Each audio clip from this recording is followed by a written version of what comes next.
nous avons, ce n'est pas un passeport de la CEDEAO. La CEDEAO n'a jamais mis 5 francs pour que le Mali confectionne ses passeports. C'est les autorités maliennes qui ont décidé, dans le cadre communautaire, de mettre le logo de la CEDEAO sur son passeport. Donc c'est un passeport malien. Maintenant, si on quitte la CEDEAO, forcément, on ne peut pas changer de passeport comme si on changeait de veste ou on changeait de boubou. Et il y a des dimensions.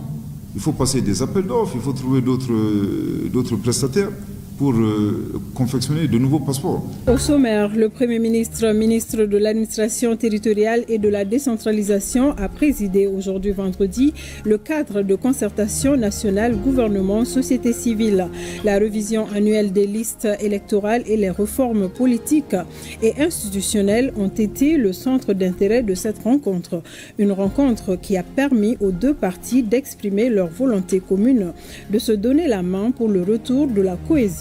Je vous le disais tantôt, le Premier ministre, ministre de l'administration territoriale et de la décentralisation, a rencontré hier. Es-tu satisfait de l'argent que tu gagnes en ce moment? Bah ouais, c'est plutôt facile dernièrement. Facile, mais comment tu fais? Après-midi, les partis politiques, objectif solliciter leur appui et accompagnement, faire le point de la révision des listes électorales et des réformes politiques et institutionnelles. Des différentes communications, il ressort que la révision des listes électorales se passe bien et que plusieurs réformes majeures ont été faites. Les partis politiques ont salué la nomination du général de division Abdoulaye Maïga au poste de Premier ministre avant de lui exprimer leur soutien. Le chef du gouvernement les a appelés à l'union sacrée et à la résilience face aux défis. Nous retrouvons Mamadi Koné et Aliou Touré. Après une période d'interruption revoilant le cadre de concertation nationale gouvernement-parti politique au bonheur des deux partis, la rencontre est couplée à la prise de contact avec les partis politiques. Nommé le 21 novembre dernier au poste de Premier ministre, le général de division Abdoulaye Maïga est venu solliciter le soutien et l'accompagnement de la classe politique. Au centre des échanges, le point sur la révision annuelle des listes électorales et les réformes politiques et institutionnelles. Le Premier ministre a salué la présence massive des partis politiques à cette rencontre avant d'évoquer les 8 axes de la lettre de cadrage adressée au gouvernement. Parmi les points, il faut souligner la création de conditions en vue d'élections transparentes et apaisées qui mettront fin à la transition.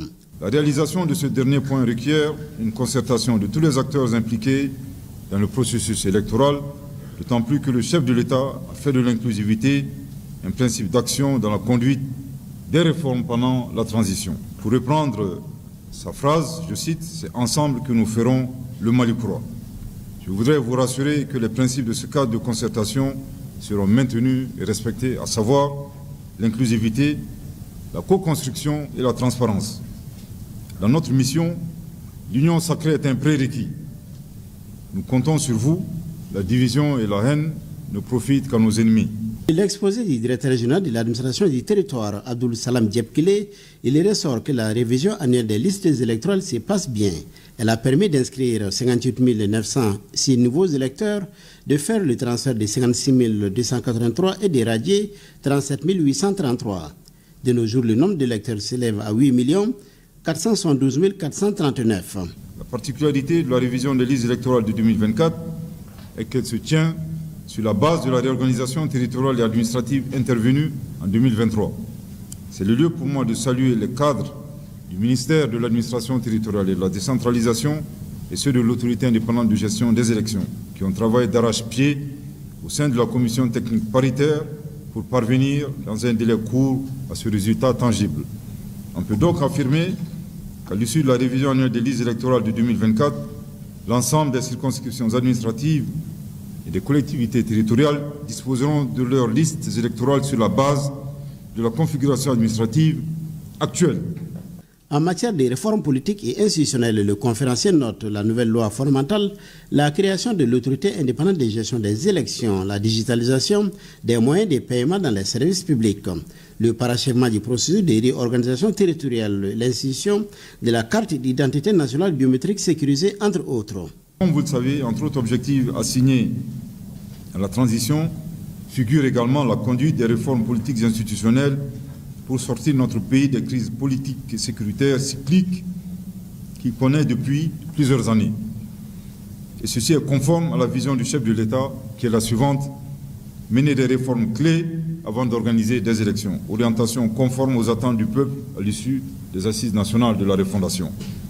Il est utile de rappeler que les réformes sont des piliers majeurs pour la stabilité et la paix durable dans notre pays, tenant compte des aspirations réelles des populations. Elles proposent des solutions à long terme adaptées pour une bonne gouvernance. Les responsables des partis politiques ont salué la nomination du général de division Abdoulaye Maïga au poste de Premier ministre avant de lui exprimer leur soutien et leur accompagnement. Ils ont aussi salué la volonté de décrispation du climat politique. En retour, le chef du gouvernement a invité l'ensemble des acteurs à faire l'union sacrée et d'être résilients face aux défis. Et le Premier ministre, ministre de l'administration territoriale et de la décentralisation, a aussi présidé ce vendredi le cadre de concertation nationale gouvernement-société civile. La révision annuelle des listes électorales et les réformes politiques et institutionnelles ont été le centre d'intérêt de cette rencontre qui a permis aux deux partis d'exprimer leur volonté commune de se donner la main pour le retour de la cohésion au Mali. Mamari Koné et Aliou Touré. Après la classe politique, le Premier ministre, ministre de l'administration territoriale et de la décentralisation, rencontre la société civile. 2 points sont abordés lors de la rencontre. Il s'agit de la révision annuelle des listes électorales et le point des réformes politiques et institutionnelles. Dans notre mission, l'union sacrée est un prérequis et nous comptons sur vous. Après les 2 communications faites par le directeur général de l'administration du territoire, l'assistance... La plupart des gens pensent qu'investir en bourse, c'est compliqué, qu'il faut être un expert de la finance, mais c'est complètement faux. A eu droit à la parole à travers des questions et contributions. Les intervenants ont ainsi apporté leur soutien aux autorités de la transition avant de s'interroger sur un certain nombre de sujets. Il s'agit du retrait du Mali de la CEDEAO, de la communication gouvernementale de la tenue des prochaines élections, ainsi que des difficultés d'accès à la carte biométrique sécurisée. Je tiens vraiment à vous dire, de vous rassurer. Le passeport que nous avons, ce n'est pas un passeport de la CEDEAO. La CEDEAO n'a jamais mis 5 francs pour que le Mali confectionne ses passeports. C'est les autorités maliennes qui ont décidé, dans le cadre communautaire, de mettre le logo de la CEDEAO sur son passeport. Donc c'est un passeport malien. Maintenant, si on quitte la CEDEAO, forcément, on ne peut pas changer de passeport comme si on changeait de veste ou on changeait de boubou. Et il y a des dimensions. Il faut passer des appels d'offres, il faut trouver d'autres prestataires pour confectionner de nouveaux passeports. Mais ça, on ne peut pas le faire immédiatement. Donc vraiment, je tiens à vous dire de vous rassurer. Pour ce qui est de la communication gouvernementale, c'est vrai, c'est une réalité.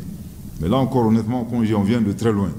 Si vous regardez un peu dans l'histoire de notre pays, le premier décret qui détermine les attributions spécifiques d'un porte-parole du gouvernement a été adopté le 31 décembre 2021. C'est-à-dire que de 1960 à 2021, il n'y avait pas de texte. Donc, là encore, vraiment, on sort petit à petit. Mais la communication aujourd'hui, on a bien compris, c'est vraiment un axe de guerre. Parce qu'on fait face à la désinformation, on fait face à beaucoup de choses. Mais ça nécessite à la fois l'implication du gouvernement, mais ça nécessite également l'implication de tous les citoyens, des partis politiques et des organisations de la société civile. Actuellement, l'état civil est une matière qui est déléguée aux collectivités territoriales. Maintenant, l'État veut reprendre le contrôle.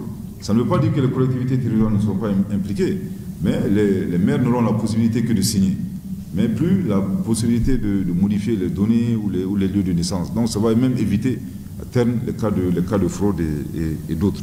La solution qu'on a, c'est de transformer le centre de traitement d'état civil en une agence qui sera chargée de la sécurisation et de l'état civil. Si on arrive à avoir une telle agence, le problème du NINA, le problème de révision annuelle des listes électorales, le problème Bébétoun, le problème des Maliens établis à l'extérieur, il n'y aura aucun problème. Cette démarche du Premier ministre est saluée par l'ensemble des participants. Sa pérennisation est d'ailleurs demandée. Et ce que j'ai retenu, c'est qu'il faut ils ont une volonté d'aller à une cohésion d'abord et après aller à des élections réfléchies, comme le disait le Premier ministre, pour que le Mali sorte de la crise que nous avons vécue. La société civile est sortie de cette rencontre avec beaucoup d'informations sur la révision des listes électorales, les réformes politiques ainsi que la conduite de la transition.